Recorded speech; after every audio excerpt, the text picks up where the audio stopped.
senin yürüdüğün yara. Yüzüşüm derya bulup hakkım ana.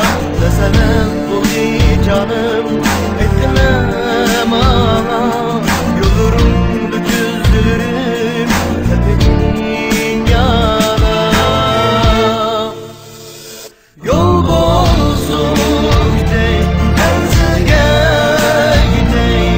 Sevindim seni canan, terslinge gidey. Yol bozuk dey, benzege gidey.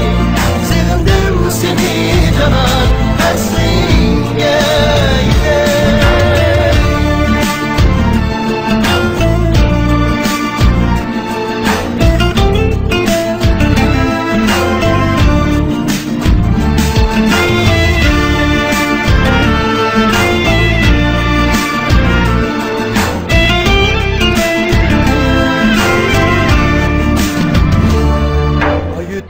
Yıllardır vermedin cevap.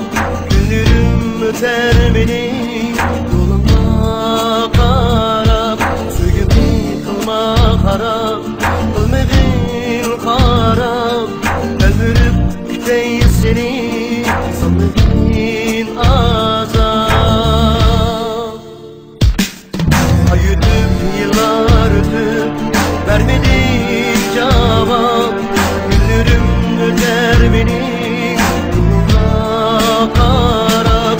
Suyumu kılma harap, kılmadın harap. Ömürüp gideyim seni sanırım azap. Yol bozuk dey, benzege gidey.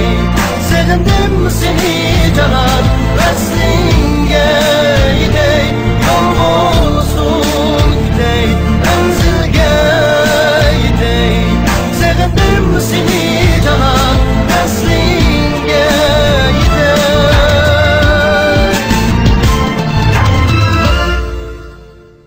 Yol bozuk